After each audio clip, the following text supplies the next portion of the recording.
राधे राधे। हर हर महादेव। तो आज है बड़ा ही दुर्लभ संयोग, सावन में इस बार सोमवार को है। दुर्लभ संयोग बन रहा है जिसमें सावन की पहली बार दूसरा सोमवार और वही चतुर्मास्य की दूसरी एकादशी समान दिन पर है। तो ऐसा दुर्लभ संयोग सालों में एक बार ही बनता है। जैसे कि हम सभी को पता है कि एकादशी भगवान श्री कृष्ण को अति प्रिय होती है और इस दिन श्री कृष्ण से प्रेम करने वाले भक्तों के द्वारा एकादशी का व्रत रखा जाता है। वहीं सावन के सोमवार महादेव जी के प्रिय हैं, तो जिस दिन महादेव को प्रसन्न करने के लिए व्रत रखा जा रहा है। तो चलिए जानते हैं ऐसी ही पुण्यदायी एकादशी की व्रत कथा। श्रावण मास के कृष्ण पक्ष की एकादशी पवित्र एकादशी या फिर कामिका एकादशी कहलाती है। तो इस दिन भगवान श्रीधर की पूजा की जाती है और इस व्रत के करने से सभी मनोकामनाओं की पूर्ति होती है।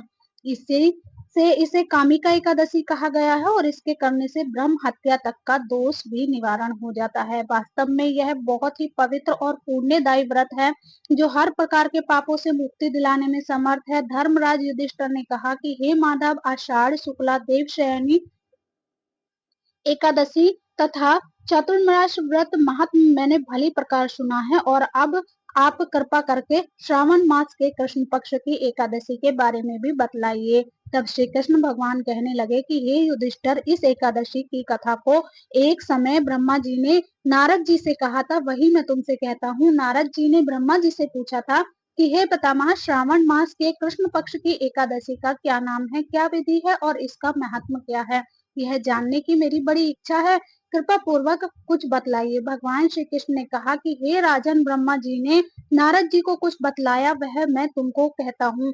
ब्रह्मा जी ने कहा कि हे देव ऋषि नारद, लोक कल्याण की भावना से तुमने बहुत ही अच्छा प्रश्न किया है। अब मैं जो पावन कथा आपसे कहता हूँ उसे सचेत होकर के सुनो। श्रावण मास के कृष्ण पक्ष की इस एकादशी का नाम कामिका और दूसरा पवित्रा है। इस एकादशी की कथा सुनने मात्र से ही वाजपेयी यज्ञ का फल मिलता है और इस दिन शंख चक्र गदा पद्मधारी भगवान विष्णु का पूजन होता है। इनके श्रीधर, हरि, भगवान माधव, मधुसूदन आदि अनेक नाम हैं। उनकी पूजा का फल सुनो। गंगा, काशी, नेमिसारण, पुष्कर और सूर्य व चंद्र ग्रहण पर कुरुक्षेत्र में स्नान करने से, समुद्र और वन सहित पृथ्वी का दान देने से, सिंह राशि के बृहस्पति में गोदावरी और गंडकी नदी में स्नान करने से भी फल प्राप्त नहीं होता, वह विष्णु भगवान के पूजन से मिल जाता है। जो मनुष्य श्रावण में भगवान का पूजन करते हैं वे देवताओं, गंधर्व और सूर्य आदि सभी की पूजा कर लेते हैं।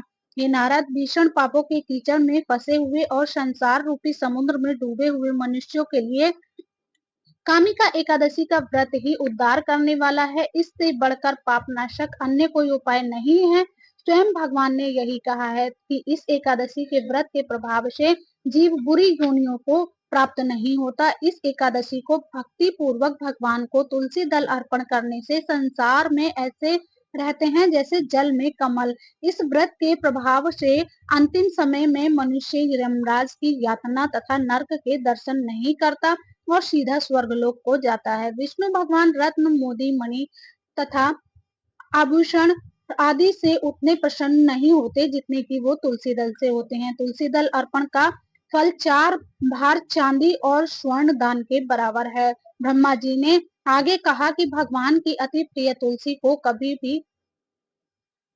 तुलसी को भी सदैव नमस्कार करते रहना चाहिए। तुलसी के वृक्ष को सींचने से संपूर्ण यातनाएं, दर्शन मात्र से समस्त पाप और स्पर्श से मनुष्य पवित्र हो जाता है। तो जो मनुष्य भगवान के चरणों में तुलसी अर्पित करता है वह मुक्त हो जाता है। कामिका एकादशी की रात्रि को दीप दान तथा जागरण के महत्व का वर्णन चित्रगुप्त भी नहीं कह सकते। जो मनुष्य इस एकादशी की रात्रि को भगवान के मंदिर में दीप जलाते हैं उनके पितर स्वर्ग लोक में सुधापान करते हैं। जो गौशाला में घी या तिल के तेल का दीपक जलाते हैं वे 100 करोड़ दीपक युक्त होकर के सूर्य लोक को जाते हैं। अंत में ब्रह्मा जी ने कहा कि ब्रह्म हत्या तथा भ्रूण हत्या आदि पापों को नष्ट करने वाली इस कामिका एकादशी का व्रत मनुष्य को यत्न पूर्वक अवश्य ही करना चाहिए। व्रत करने पर तो सभी मनोकामनाओं की पूर्ति होती है। इस कामिका एकादशी के महत्व को श्रद्धा पूर्वक पढ़ने या सुनने वालों के भी समस्त पाप नष्ट